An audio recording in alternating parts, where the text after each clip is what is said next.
Hi, and welcome to Freedom Phrase number 72. Freedom phrases are a few words I string together. They're designed to help you think differently, to be more expansive in your thinking, more generative, more creative, especially when you are navigating in the uncharted territory of what's now, right? What's new, what's next. And today's freedom phrase is identity crisis. Identity crisis.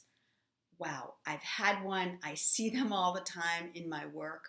And it occurs, an identity crisis occurs when you confuse who you are with what you do, or who you are with what you have, or who you are with what you think, or who you are with your socioeconomic status, or your religion, or your belief system, when you confuse who you are with anything that is of temporary nature.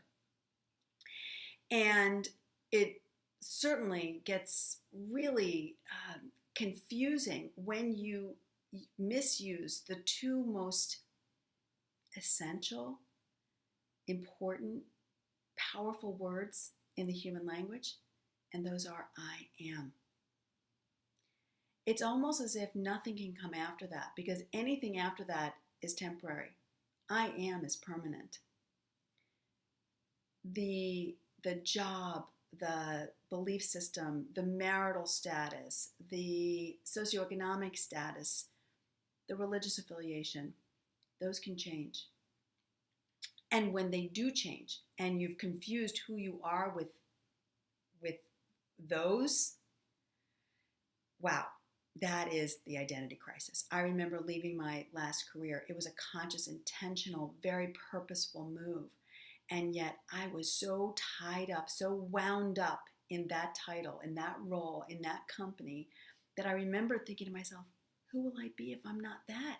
How will I know myself? How am I going to describe myself to others if I can't, I don't even know how to think not being that. So, an antidote to the identity crisis. Number one, leave the I am as it is.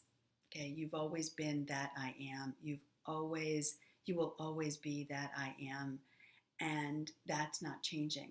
What does change, though, is everything else.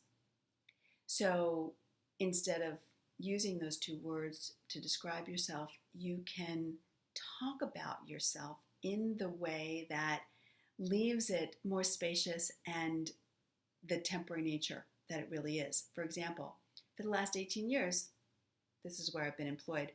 For the last 7 years, I've been a doctor at this place.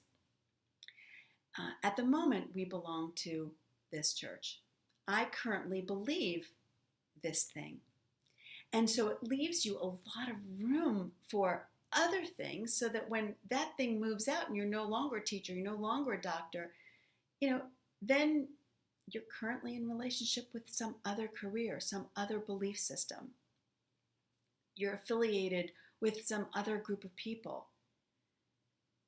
But it's not going to define you. It's only going to enhance, how you think about yourself and your realization that you are so much more. So if you found this video helpful, please share it. And if you haven't yet subscribed to this YouTube channel, Jackie Lesser, please do so now. If you'd like more insight and information on how your words create worlds, my colleague Dee and I just recorded and released episode 24 of our podcast, Rethinking Leadership, Serving Fresh Ideas Over Coffee. And you can listen to that episode, Words Create Worlds, on Apple Podcasts or SoundCloud. And these are ideas worth spreading. Love is the way. Get in the way. I'll see you here again next time.